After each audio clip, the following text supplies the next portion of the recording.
Hello everyone. Last time जो हमने gradient की बात कर रही थे, हमने कहा था gradient of a scalar point function. Gradient जो है हम स्केलर पॉइंट फंक्शन का निकालते हैं, जिसको हमने नाम दिया था डेल ऑपरेटर से, कि डेल ऑफ फाई का मतलब है कि curly phi divided by curly x i plus curly phi divided by curly y j plus curly phi divided by curly z k. ये आपका ग्रेडियंट था।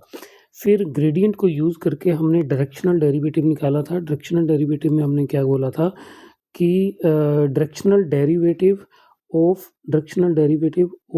The function f in the direction of the unit vector u, वो क्या निकाला था हमने, that is del phi at x zero y zero z zero, it's dot product with vector you.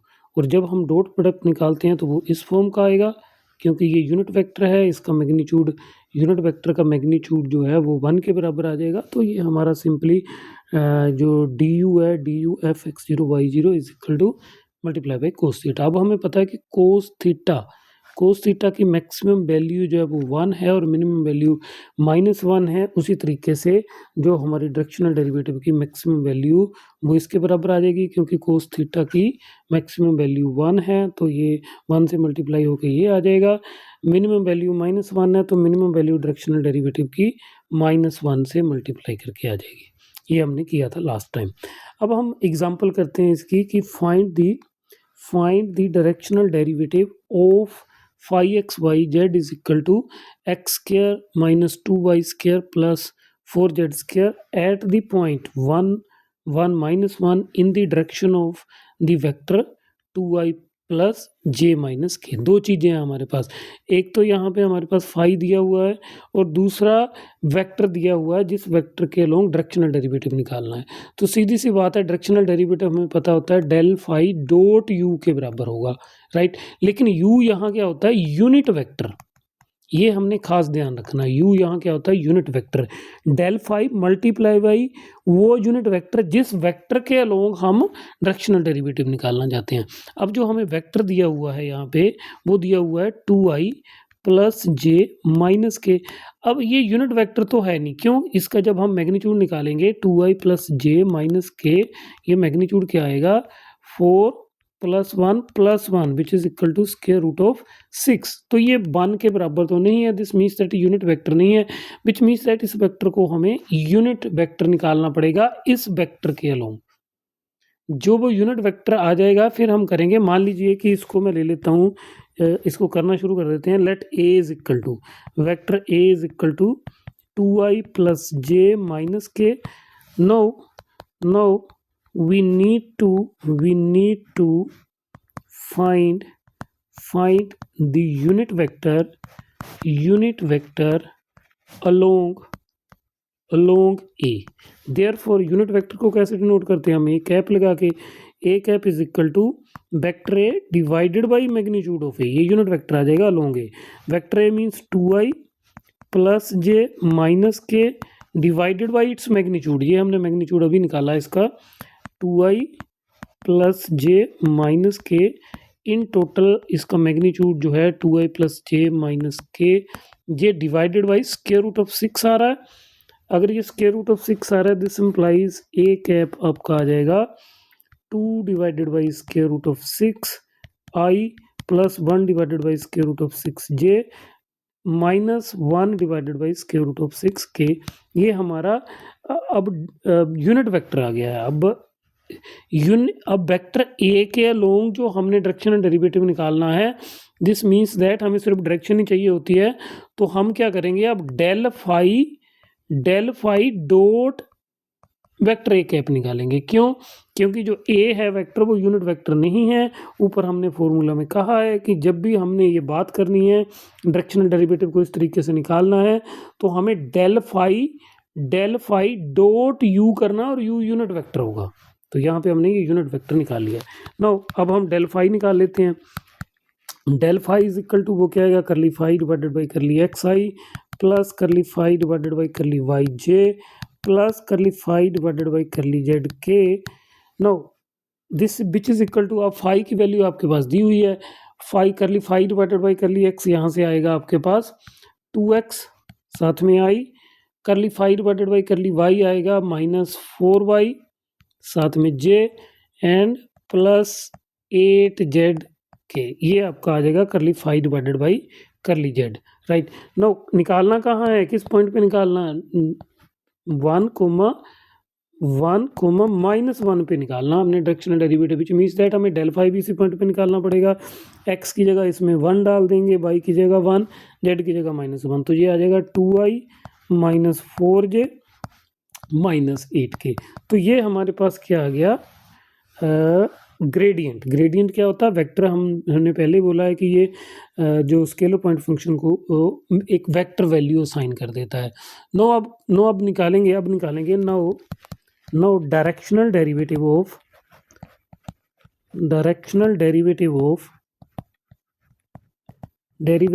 Phi along vector a, जो vector दिया हुआ है along vector a at किस पॉइंट पे, 1 1 -1 पे, और वो क्या होगा, डेल फाई किस पॉइंट पे, 1 1 -1, इट्स डॉट प्रोडक्ट विद, अब डॉट प्रोडक्ट ए के साथ नहीं लेंगे हम यूनिट वेक्टर अलोंग ए के साथ डॉट प्रोडक्ट लेंगे इसका। तो जब इसको कैलकुलेट करोगे तो ये आ जाएगा 2i -4j -8k, ये आपका डेल फाई आ गया। It's dot product with 2 divided by square root of 6i, a cap की वैल्यू लिख रहा हूँ, plus 1 divided by square root of 6j -1 divided by square root of 6k।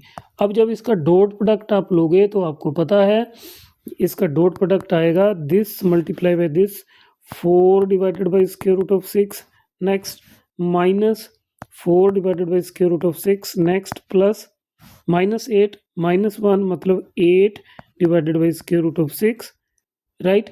तो यहाँ से आपके पास सिंपली ये आ जाएगा 8 divided by square root of 6, और सिंप्लीफाई करके लिखना है तो इसको आप ऐसे लिख सकते हैं 8 square root of 6 divided by 6 या 4 square root of 6 divided by 3। तो इस तरीके से ये आपका डायरेक्शनल डेरिवेटिव आ गया किसके लोंग, वेक्टर ए के लोंग। जब वेक्टर ए के लोंग निकालना है तो हमें यूनिट वेक्टर निकालना पड़ेगा लोंग दी वेक्टर ए, और डेल फाई की उस पॉइंट पे हमें वैल्यू निकालनी पड़ेगी। इस तरीके से हम डायरेक्शनल डेरिवेटिव निकाल सकते हैं बाय यूजिंग दी ग्रेडियंट। अब हम एक थ्योरम करेंगे जल्दी से, बड़ी इंपॉर्टेंट थ्योरम है पेपर पॉइंट ऑफ व्यू से भी, वैसे भी आपको याद रखनी है। थ्योरम क्या है, थ्योरम की स्टेटमेंट लिखते हैं। थ्योरम की स्टेटमेंट क्या है कि prove that del phi, del f लिख रहा हूं मैं, फाई नहीं लिख रहा हूं, एफ भी स्केलर पॉइंट फंक्शन है। Prove that del f is normal to the level surface, अगर आपको याद हो मैंने लेवल सरफेस आपको पढ़ाया था, to the level surface f of x y z is equal to k, किसी कांस्टेंट के को लेके जो x y z function f x y z के लिए इस इक्वेशन को सेटिस्फाई करेंगे वो सारे एक्स वाई जेड मिलके हमारा लेवल सरफेस बनाएंगे। ये हमने किया था। हम ये कह रहे हैं कि अगर हमारे पास कोई सरफेस है या लेवल सरफेस है, f x y z is equal to कोई लेवल सरफेस है, देन डेल एफ, हमें पता है कि डेल एफ क्या डिनोट करेगा, एफ स्केलर पॉइंट फंक्शन है, डेल एफ हमें पता है कि ये ग्रेडियंट बताएगा, राइट। तो डेल एफ जो है, जो ग्रेडियंट ऑफ एफ है, ये इसने बोला है कि ये हमेशा नॉर्मल होगा, normal to the level surface. कि अगर मान लीजिए कि ये हमारे पास सरफेस है, suppose this is surface,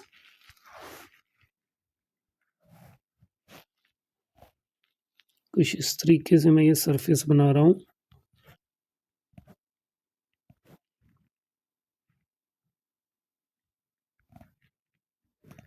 Suppose this is our surface, level surface f x y z is equal to k, and suppose that कि यहाँ पे जो f x y z is equal to k है, हम क्या निकालना चाहते हैं कि इस सरफेस के ऊपर हम किसी भी पॉइंट पे अगर डेल एफ निकालें तो डेल एफ जो है वो उस पॉइंट पे नॉर्मल होगा। नॉर्मल मीन्स परपेंडिकुलर होगा। यहाँ पे कोई भी अगर हम टेंजेंट वेक्टर ड्रा करते हैं या टेंजेंट ड्रा करते हैं इस पॉइंट पे, तो उस तो जो डेल एफ बनेगा उस पॉइंट पे इस टेंजेंट से परपेंडिकुलर होगा, नॉर्मल होगा। अब क्योंकि डेल एफ वेक्टर है तो हम इसको वेक्टर की फॉर्म में लिखेंगे, ये हमने डिनोट करना है, ये हमने निकालना है कि डेल एफ जो है नॉर्मल हो किससे, लेवल सरफेस से, कि अगर ये लेवल सरफेस है हमारा तो किसी भी पॉइंट पे हम डेल एफ निकालेंगे इस लेवल सरफेस पे, हर पॉइंट पे डेल एफ जो है वो नॉर्मल होगा, परपेंडिकुलर होगा टू द टेंजेंट वेक्टर। अब टेंजेंट वेक्टर कैसे डिनोट करेंगे, अब टेंजेंट तो कर्व का होता है, टेंजेंट वेक्टर तो कर्व का होता है, तो हमें यहाँ पे एक कर्व भी कंसीडर करनी पड़ेगी। हम क्या करेंगे, हम एक कर्व कंसीडर करेंगे। मान लीजिए कि ये हमारे पास कर्व है, इस कर्व के लिए हम टेंजेंट वेक्टर निकालेंगे, राइट। इस कर्व के लिए हम यहाँ टेंजेंट वेक्टर निकालेंगे, फिर हम ये निकालेंगे कि जो डेल एफ है, del f is perpendicular to this tangent vector, कि डेल एफ भी एक वेक्टर होगा। फिर जो टेंजेंट वेक्टर होगा, मान लीजिए वो टेंजेंट वेक्टर को मैं टी से डिनोट कर रहा हूँ, तो डेल एफ टी से परपेंडिकुलर कब होगा, जब इनका डॉट प्रोडक्ट जीरो होगा। ये हमने निकालना है कि del f dot tangent vector is zero, ये हमने निकालना है। तो इसको प्रूव कर लेते हैं। Okay,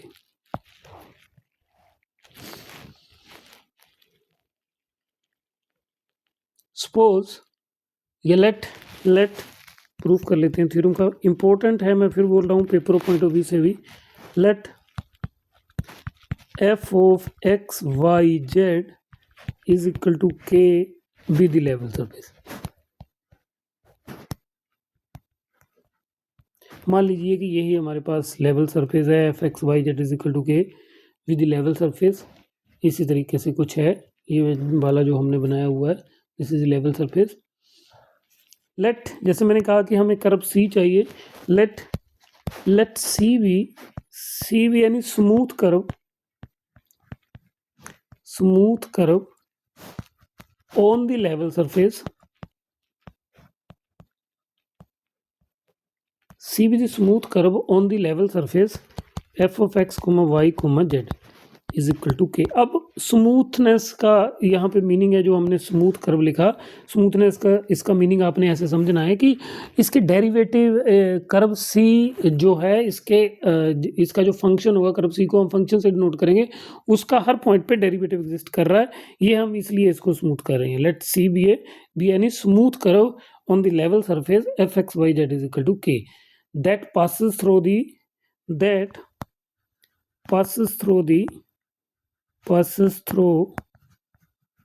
the point P0 x0 y0 z0, कि यहाँ पे कोई पॉइंट, कि मान लो कि ये जो पॉइंट है जिसकी हम बात कर रहे हैं, ये पॉइंट P0 है, P0 x0 y0 z0, ये कोई यहाँ पे पॉइंट है, राइट।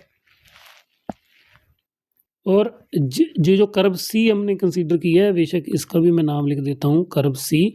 ये जो कर्व सी हमने कंसीडर किया है, इसको दोबारा एक अलग कलर से बना देता हूँ, दिस इज द कर्व सी। ये जो कर्व सी हमने लिखी है, इसी कर्व सी पे ये वाला पॉइंट पी लाई कर रहा है, जिसकी हम ये बात कर रहे हैं। This point P is lies on this curve C, यही हमने अभी तक बोला है, right. This point P is lies on the curve C. Let the curve C is given by the vector function. जैसे मैंने पहले बोला कि कर्व है तो उसको वो फंक्शन का ही जो फंक्शन होगा उसकी ही रेंज होगी, या उसका ही इमेज होगा, या उसकी ज्योमेट्रिकल रिप्रेजेंटेशन होगी curve. Let the curve C is given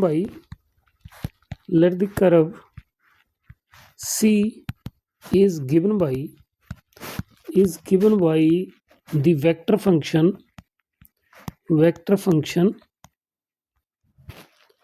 vector function r is equal to xti plus ytj plus ztk. This is the equation of the curve for all t in some interval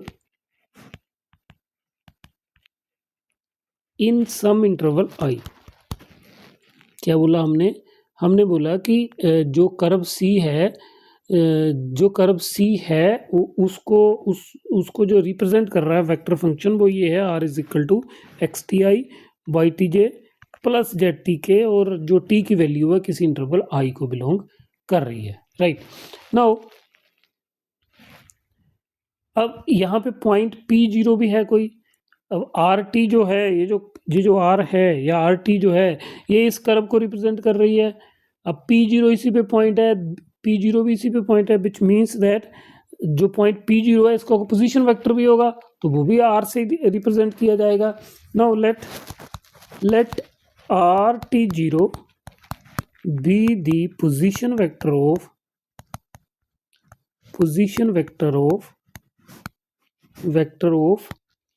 P0 X0 Y0 Z0, जो कि जो point है इसके ऊपर उसका जो position vector है वो RT0 है, right. Now we will show that अब शो क्या करना है, वी विल शो दैट कि डेल एफ हमने शो करना है कि डेल एफ जो है वो परपेंडिकुलर हो किससे, सरफेस से। अब डेल एफ को सरफेस से परपेंडिकुलर शो करने के लिए हम क्या कर रहे हैं, हम एक ये पॉइंट P0 कंसीडर कर रहे हैं। हम बोलेंगे कि इस पॉइंट पे जो डेल एफ है वो इस सरफेस से परपेंडिकुलर है, तो हर पॉइंट पे ऐसा ही होगा, क्योंकि हमने ये रेंडमली पॉइंट आर्बिट्ररली पॉइंट P0 हमने चूज किया है, राइट। अब इसको शो करने के लिए कि ये जो डेल एफ बन रहा है यहाँ पे, ये इस सरफेस से परपेंडिकुलर है, इसको शो करने के लिए हमें यहाँ टेंजेंट वेक्टर ड्रा करना पड़ेगा। फिर वो टेंजेंट वेक्टर से अगर डेल एफ और टेंजेंट वेक्टर के बीच में एंगल 90 डिग्री है तो हम बोल देंगे कि ये इस सरफेस पे परपेंडिकुलर है, क्योंकि इस सरफेस की स्लोप इस पॉइंट P पे वही होगी जो इस टेंजेंट वेक्टर की स्लोप होगी, राइट। तो हम उसको शो करने के लिए हम ये शो कर देंगे कि डेल एफ साथ में इसका डॉट प्रोडक्ट विद किस पॉइंट पे, x0 y0 z0 पे जो डेल एफ बन रहा है, इसका dot product with tangent vector, इसका dot product with tangent vector अगर ये जीरो आया तो हम कह देंगे कि del f is perpendicular to this surface at the point x0 y0 z0। अब टेंजेंट वेक्टर कैसे निकालते हैं हमें पता है। Now we will show that del f at x0 y0 z0 is orthogonal to या is perpendicular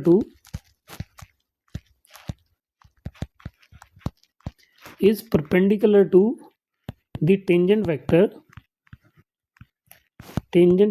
अगर r हमारे पास दिया हुआ है तो टेंजेंट वेक्टर कैसे आएगा, perpendicular to the tangent vector dr divided by dt at t is equal to t0, क्योंकि वो हम x0 y0 z0 पे निकाल रहे हैं और x0 y0 z0 जिस t की वैल्यू के क्रोस्पोंडिंग है वो t की वैल्यू है t0, और हमें dr divided by dt at t is equal to t0 निकालना पड़ेगा।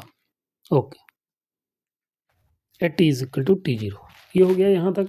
Since c lies on the level surface, since c means curve, since c lies on the level surface,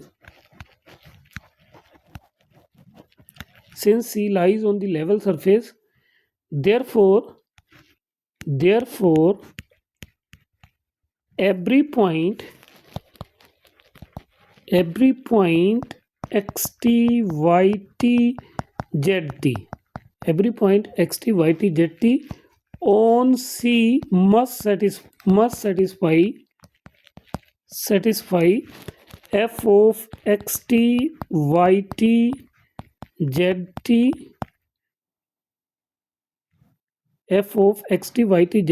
is equal to k।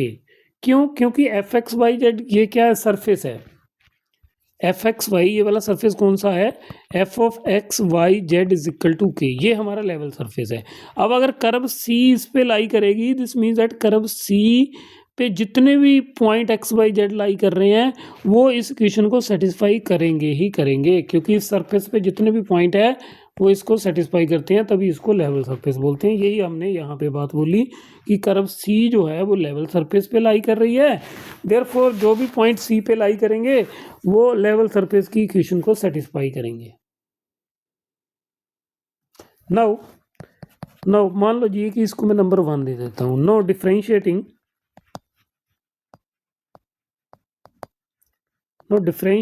one with respect to t at t is equal to t0, therefore df divided by dt at t is equal to t0 क्या आएगा हमारे पास, right hand side तो constant है, ये constant क्या हो जाएगा 0, right, this constant become 0, this implies, अच्छा df divided by dt, f जो है वो एक्स वाई जेड का फंक्शन है और एक्स वाई जेड जो है वो t के फंक्शन है, तो df divided by dt left hand side आपके पास क्या आ जाएगी,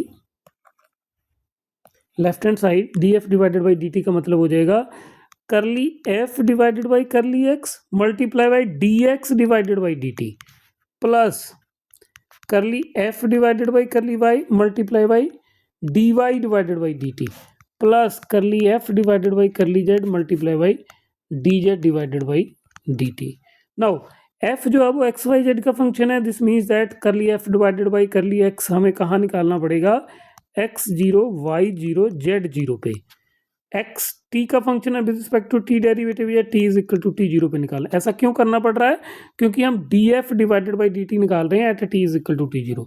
उसी तरीके से इसको भी x0 y0 z0 पे निकालना है और इसको t is equal to t0 पे, और ये x0 y0 z0 पे एंड दिस इज t0 पे निकालना है, राइट। और ये सारा किसके बराबर है, 0 के बराबर, df डिवाइडेड बाई dt की जगह हमारे पास ये आया। अब इसको हम ऐसे भी लिख सकते हैं, करली f डिवाइडेड बाई करली x, x0 y0 z0 i plus करली f डिवाइडेड बाई करली y, x0 y0 z0 j plus करली f divided by curly z, x0 y0 z0 k, its dot product with dx divided by dt at t0 i plus dy divided by dt at t0 j plus dz divided by dt at t0 k, ये लिख सकते हैं विच is equal to 0, कि इसी वाले dot product को मैंने इस सारी इक्वेशन को मैंने इस तरीके से डॉट प्रोडक्ट की फॉर्म में लिख दिया। और दिस इम्प्लाइज ये पहले वाला जो पार्ट है ये आएगा आपका del f at x0 y0 z0, यहाँ तक का ये जो पार्ट है ये डेल एफ आ जाएगा, और इसके अगले वाला पार्ट क्या आ जाएगा आपके पास, इससे अगले वाला पार्ट आपके पास आ जाएगा simply dr divided by dt at t0, और ये आपका क्या है 0 के बराबर। ये क्या रिप्रेजेंट कर रहा है, टेंजेंट वेक्टर कहाँ at t is equal to t0, और ये क्या रिप्रेजेंट कर रहा है, ग्रेडियंट ऑफ f, राइट। तो ये इनका डॉट प्रोडक्ट किसके बराबर आ रहा है, 0 के बराबर। देयरफॉर आप कह सकते हो कि del f at x0 y0 z0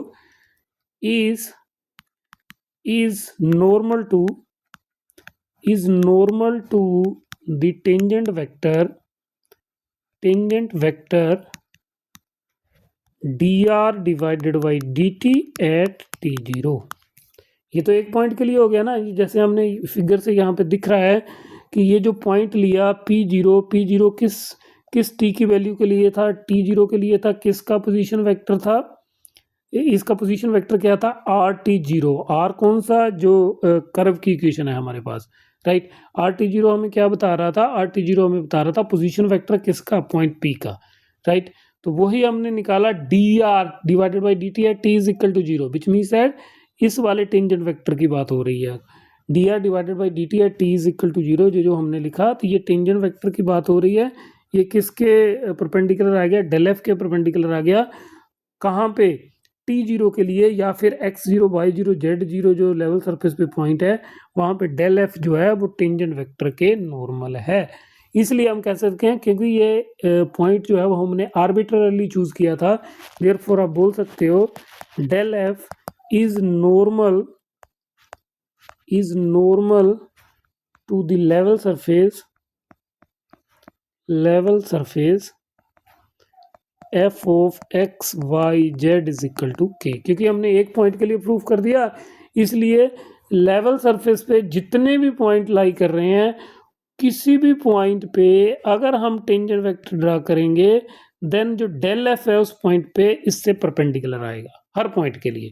तो वही हमने लास्ट में इस थ्योरम में कह दिया। ओके, यहाँ पे हम एक और एग्जांपल लेते हैं छोटी सी। जल्दी से कर लेते हैं। Next example is if r square is equal to x square plus y square plus z square, find del r raise to power n. हमने ग्रेडियंट निकालना किसका, r raise to power n का। आर स्क्वायर आपके पास दिया हुआ है।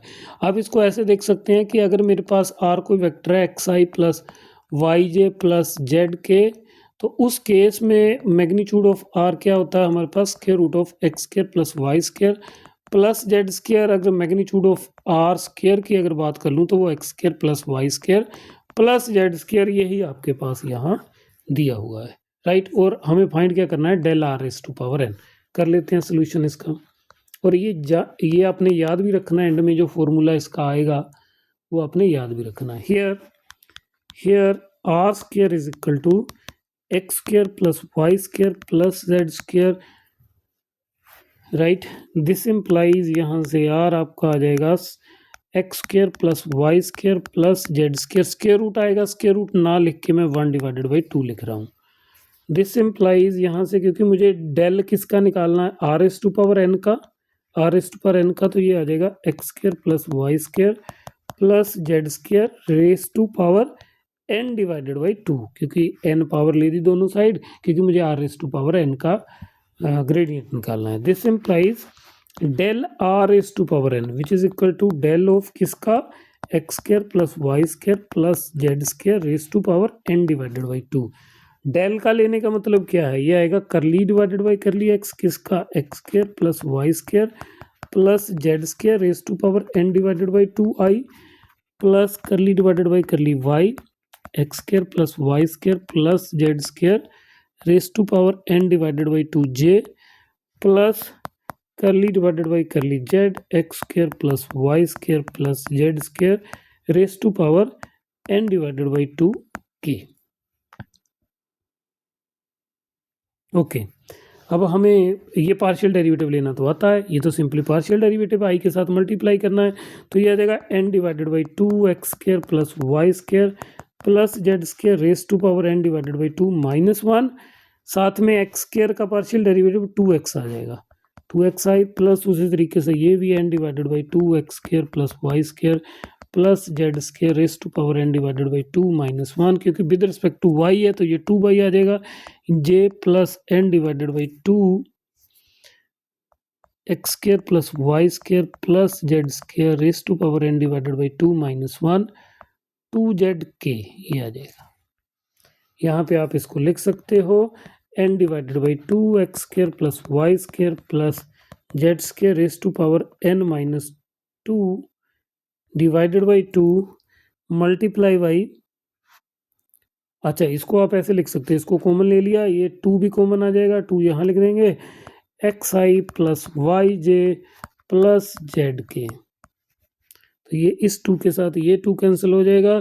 यहाँ पे आपके पास आ जाएगा n टाइम, और इसको भी मैं लिख सकता हूँ x square plus y square plus z square raise to power 1/2 whole raise to power n-2, और ये जो भी बचा ये आपका वेक्टर आर है, इसको आर वेक्टर लिख सकते हो, which is equal to n time, और ये हमें पता क्या है, this is simply r, this is r, क्योंकि हमने क्या लिखा था, आर स्क्वायर को x square plus y square plus z square हो जाएगा, और आर यहाँ से r means x square plus y square plus z square का स्क्वायर रूट, तो इसको मैं आर लिख सकता हूँ, ऊपर n-2 भी है, वेक्टर आर।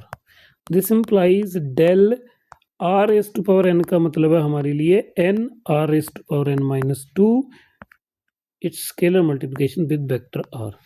तो ये तो हो गया हमारी एक एग्जांपल, आगे हम देखेंगे कि कुछ एक एग्जांपल्स और करेंगे, अभी के लिए इतना ही, थैंक यू।